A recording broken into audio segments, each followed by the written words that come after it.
Allahu Akbar,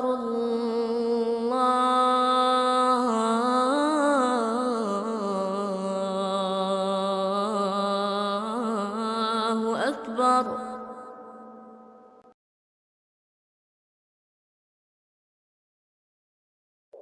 Bukankah Nabi SAW mengatakan siapa yang memberikan contoh terhadap perbuatan yang baik, dia akan mendapatkan pahala seperti yang diberikan kepada orang yang mengikutinya tanpa diambil atau dikurangi dari pahala orang yang mengikutinya itu.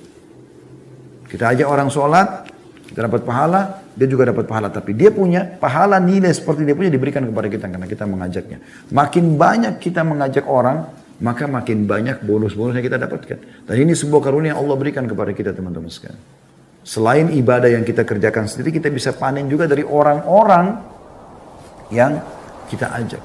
Begitu juga sebaliknya, hati-hati. Kata Nabi SAW, dan siapa yang mengajak pada keburukan, kemaksiatan, kemungkaran, memberikan contoh yang buruk, maka dia akan panen dosa orang yang mengikutinya tanpa dikurangi dari dosa mereka sedikit pun. Jadi kalau dia berzina dapat 100 dosa misalnya. Dia berdosa dan dapat 100 juta, dia akan 100 dosa, dia akan dihukum. Yang mengajarkan juga, yang mentraktir, yang menunjukkan, yang mengajarkan, dan segala macam. Ini juga dapat dosa yang sama, walaupun dia tidak melakukan. Maka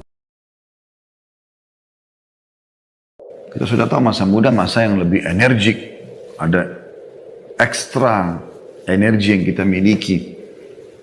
Ide-ide yang brilian. Orang kalau sudah mulai tua, melemah fisiknya, melemah pikirannya, itu umum. Masih muda ini, ada yang Allah berikan kepada mereka. Ditanya nanti, di mana kau habiskan itu? Masa puberitasmu, masa mulai balik, sampai ke umur 40 tahun, 50 tahun, di mana kamu habiskan masa-masa itu?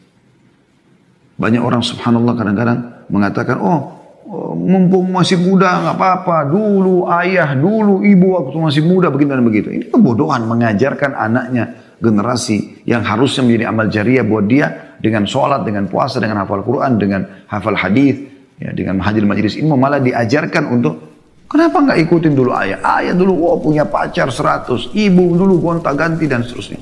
Hamil di luar nikah, coba narkotika, coba. Naudzubillah. Ya. Akan dipertanggungjawabkan. Ditanya masa mudamu di mana? Justru harus dipakai dalam kebaikan-kebaikan.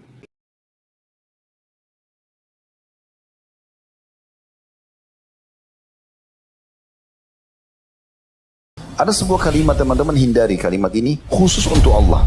Ini kalimat yang membuka, kata ulama, ini kuncinya sangka buruk sama Allah. Yaitu kalimat kenapa. Ini nggak boleh sama Allah. Kenapa saya jelek? Kenapa mata saya begini? Kenapa hidung saya begini? Kenapa Allah uji saya? Kenapa saya begitu dan begitu? Kenapa kepada Allah nggak boleh? Karena kalimat kenapa memprotes Allah dan Allah lebih tahu. Maka hal mendasar yang merupakan pondasi keimanan itu adalah bersangka baik kepada Allah. Walaupun di depan mata kita sesuatu yang kita anggap buruk. Allah mendatangkan cobaan-cobaan pun karena Allah tahu itu yang sedang dibutuhkan oleh hambanya.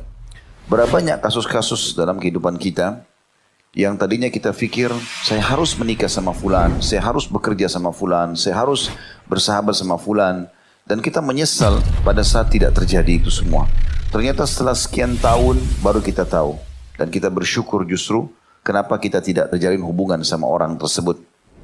Kalau bukan di dunia, maka di akhirat kata ulama pasti dia akan tahu hikmah kenapa Allah subhanahu wa ta'ala tidak memenuhi kebutuhan dia padahal dia minta.